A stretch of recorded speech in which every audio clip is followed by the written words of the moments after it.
All right, guys. So, while I was working on this last time, I turned it off and went to start it again because it wasn't starting without starting fluid, and realized the start button doesn't do anything anymore. Which means, do I have to check the start button? Do I have to check something else? So I disconnected the starter solenoid right here. This is the line that comes from the starter solenoid. And I tested here, and I do have a signal coming from the wiring harness. So basically, in the time we've been working on this, the starter solenoid must have died. I don't know why. I've heard these are pretty cheap. You know, this is the Chinese scooter, so, you know, I guess they're Chinese parts. So I have a couple of these on the way. There's a guy nice enough to send me one from Texas. He had it, sold a scooter. So, and I have two new ones coming from eBay. They're only $10 each. I think I bought two from the eBay store, and I don't know, they're like $7, $8 each. So two of these coming, or three of these coming actually.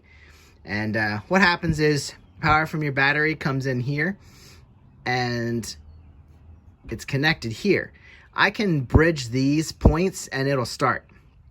That's why I'm assuming it's the relay inside.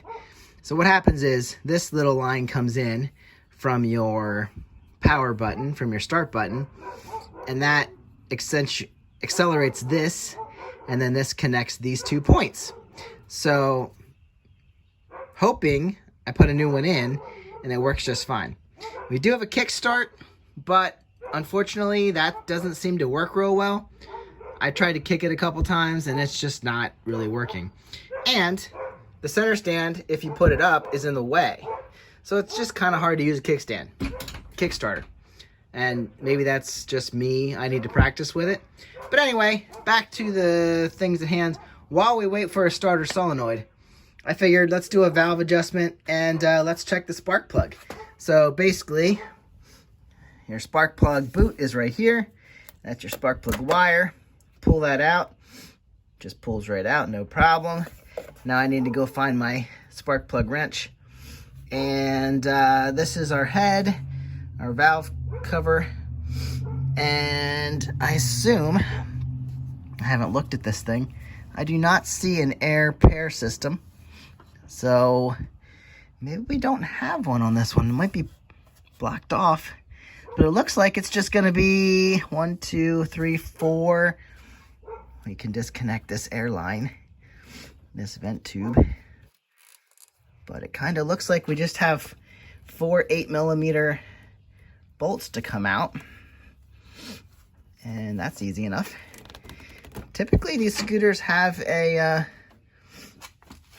emissions system, but I don't see it on here. There was one on the Baja scooter I worked on. It looks like 8mm screws. 1, 2, 3, 4. So I'm gonna loosen them up and this cover should come right off. All right, I got light this time. So if yours is set up like mine, there's a bolt here, a bolt down here, a bolt down here holding down what looks like is the negative battery cable and another ground cable, which while we're at it, I want to change my battery cables. I think these are way too small. They need to go up, probably to like, well, I don't know my sizes, but definitely want to upgrade these battery cables, because I think when this thing comes, like you're revving it and then you off rev it or deaccelerate, it almost dies. That's how the Baja was. So I probably want to upgrade these battery cables. And that's not hard because the negative goes from here to the battery and the positive goes from here right up here, watch the red, to the starter solenoid. So all you got to do is replace those 2 battery cables, and I think this thing will be a lot stronger. So anyway, back to valve adjustment. Valve cover, like I said, one here, one here. This one, make sure you replace or put these back in so they ground. And then there's one up here with a bracket. I don't know what that was holding. I don't see anything around there. Maybe the throttle cable that comes around. So anyway, I'll have to stick that in when I get a chance. So anyway, 4 bolts out, and if yours is set up like this, pull off the air line, and then it should lift right off. That's all there is to it. Easy access to your valves. And so now what we're gonna do is set this to top dead center. Oh, I gotta turn the engine. I don't have anything ready to do that. Sorry guys. We're gonna be turning it right here. I need to find, I forget what this is. 13 millimeter, I believe. It's a plastic nut on the flywheel. So be careful with it. So there's 2 ways to check your top dead center. There is a cover here, which we can pop off and look in there. Look for your T and your line and line those up. And I will show you the other way to check it. Before I forget, the other thing I need to tell you is remove your spark plug before you turn the engine, because you're just gonna be building up pressure. So grab a spark plug wrench and check out your spark plug. Oh boy. This spark plug looks like it's almost touching. I need to check the gap on this thing, which I'm not sure I know what it's supposed to be. I don't remember. It definitely looks like it's tight. So that could be a reason why we're not starting correctly. And also it's definitely flooded and a little oily. So let's clean this guy up, dry it out. And now that it's out, we can go ahead and turn the engine. It is a 13 millimeter on the flywheel. So now that this is out, we can turn that to top dead center. And I will show you how to line it up here with the flywheel. All right, you know, I said there was 2 ways to see your top dead center. That's kind of 3. If you want to go in here to the hole of your engine, you could adjust it until you get to the top point of the piston, but it's not the easiest way. Next way, you can go over here. I popped that cover out. So here you're gonna see, do you see that line right there? That is your timing line. And then you're gonna line that up. Wait, where do we go? I lost my spot. Okay. So, can you not see it from this hole? You need to see it from the hole. There's going to be, I'm having trouble seeing it. I just popped this off to show you guys, but I'm not seeing it. So anyway, there's going to be a line in there, and it's going to line up with a T, and right now I'm not seeing it. So let's go to the other best way, and that's going to be on this gear right here. You're going to have right here on the gear with the chain on it, there's going to be a giant hole right there, and then 2 smaller holes right there, and they're going to line up straight across the top of the engine. So basically, right now we're at top dead center. Can you see that larger hole right here? That's going to be at the top, and then you're going to have 2 smaller holes on that gear. So that is top dead center. I'm going to verify. I need to look in this hole. You can take this cover off, and that'll make it easier to see in there, but I'm going to look in there off camera. Right now, I'm having trouble noticing it, but I'm going to grab a flashlight and see where the markings are. They were very clear on the last scooter I did. I mean, obviously, right there is our, I'm going to line that line up with something, but I'm not seeing it. So anyway, that's how you're supposed to do it, but I know the other ways here, and I'm just kind of trying to get this thing done. So there you go. Guys, I took off the cover. It's like 1, 2, 3, 4, 5 bolts. They're also the 8 millimeter, just like the valve cover. So grab an 8 millimeter socket. It comes off real easy, real quick. Comes off with the rear fender. But anyway, I wanted to show you while I was trying to figure it out myself, just to make sure and verify that I'm at top dead center by the timing line. So, it's kind of non-descriptive, but you see right there, it says a T and a line, and then I think this this fin right here is what you're lining it up with. So line up that fin with the T, and it's not real descriptive, but that seems to be what we're lining up there. I just wanted to get in there and show you. I mean, I'm pretty confident with my gear up here that that's at top, but without looking in the hole, which I don't think I'm gonna do because it's way down in there. You could turn it until that piston head is at the very, very top. Stick a screwdriver in there and just feel for when it gets to the top point as you're turning. So those are the ways to get top dead center. And then we're going to go ahead and adjust our tappets here. This is your intake valve, and then your exhaust valve is down here. And I've seen many different people, many of different recommendations, setting these to 0.002 inch for the intake. And that's what worked on the Baja scooter, so it's probably what I'm going to do here. And 0.003 for the exhaust. I've also seen people set them for 0.004 intake and exhaust. There's a little bit of a range you can work with, but I feel like what I did before with the Baja scooter worked. So we're gonna loosen up this nut. Actually, I'm gonna get my feeler gauge and show you here. You're measuring the, it's very close, it's very tight. You see right there, below the arm there, there's a point that's not even open. So I think this is probably why we're not starting. That's not open at all. That's probably way too tight. You can move it a little bit, but that looks way too tight for what we're supposed to be doing.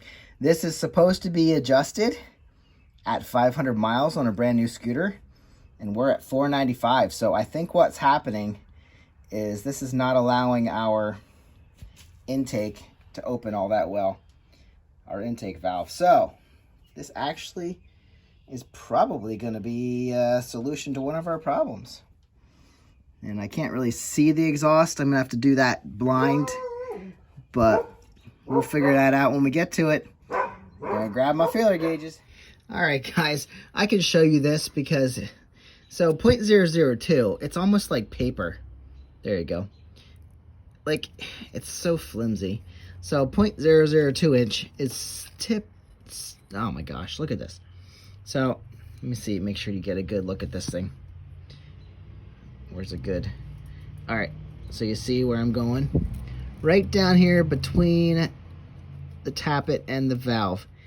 I can't get 0.002 even in there. That is way too tight. There's no way that's letting the valve open enough. So we definitely need to open this up, and we need to get this slid in there. So I'm going to loosen up this nut right here, and I have to turn this out a little bit so we can get that 0.002 in there. Okay, now essentially what you're doing is you are, let me get under this frame here. So essentially what you're doing is you're holding this post and you're loosening the lock nut and you're moving this post up and down. So you turn this and then this is your lock nut basically. So that is, I have this in my hand, an 8mm lock nut. And then I just have this adjustable. You can get a special tool for this, but you don't need it. So I just put the adjustable in the end of here. So when I loosen the lock nut, I can turn this left or right. So now you can see we do have some play here. So that's positive for me. I like this. We're not actually just locked down on the intake valve. That's not going to let anything into the engine. So now we have a little bit of play. You're supposed to have that. And let's see. Like I said, you have some room to work with. 0.002 to 0.004. Right now, if I put my 2 in there, it's a little bit loose. Now my 3 broke off last time I tried to bend it like the 2, and the 3 broke, so it's not in the best of shape. But if I put my 3 in there, it's definitely dragging.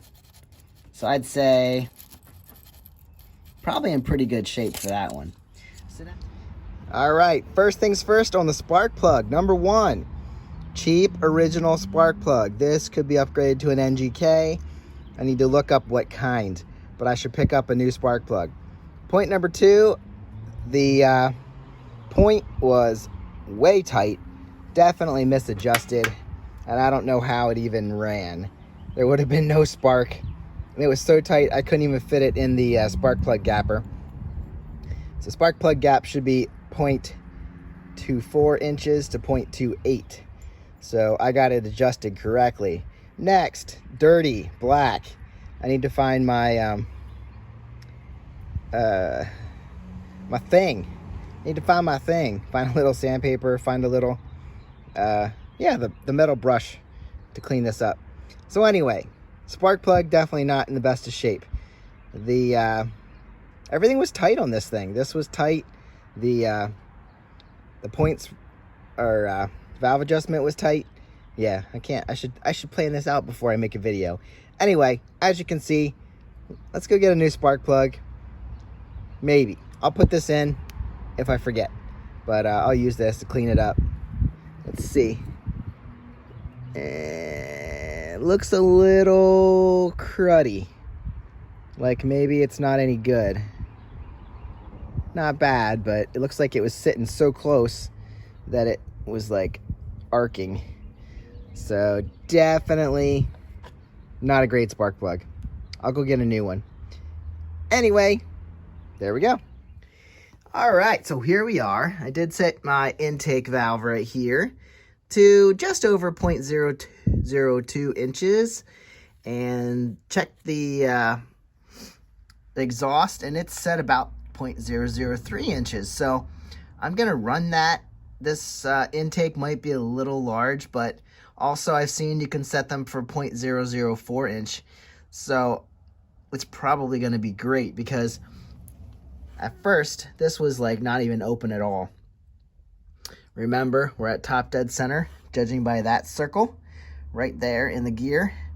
And I did show you, just as a recap, you can see the 2 smaller, let's see, right there.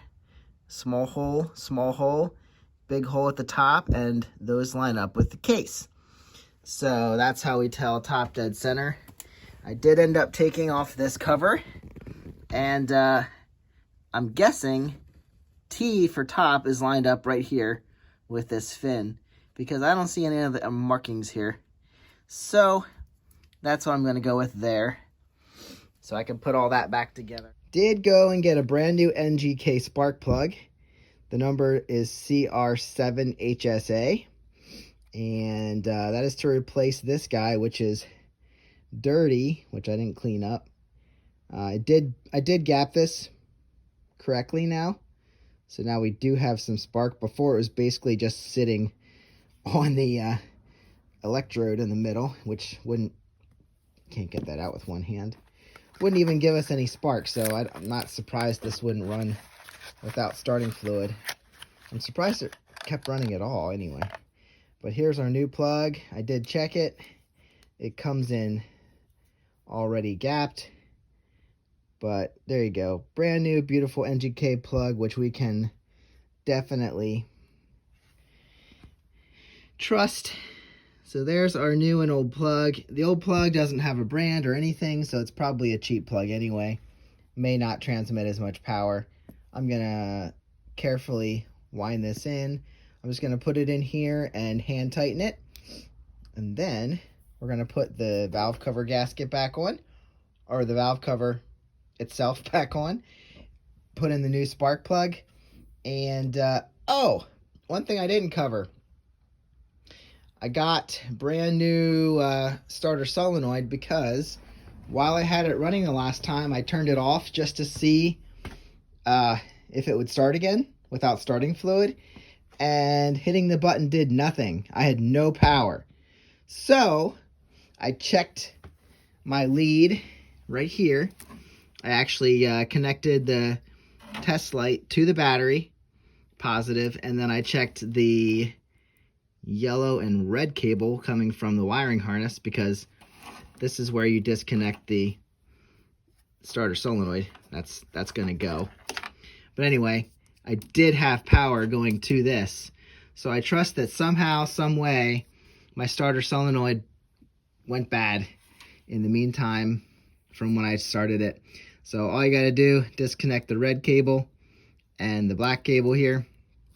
Red cable comes from the battery, if I'm not mistaken. Yeah, and then goes over here. So all I gotta do is replace this guy. I ordered 2 off of eBay. They're like under 10 bucks a piece. So hopefully sticking this in will get me back to cranking. The red comes from the battery, the black goes to the starter. So if your switch here, starter solenoid switch, goes bad, then you have no cranking at your starter, because that's just a switch to make your starter run. I did jump these terminals and it started right up. So definitely a starter solenoid issue, and hopefully my new ones fix the problem.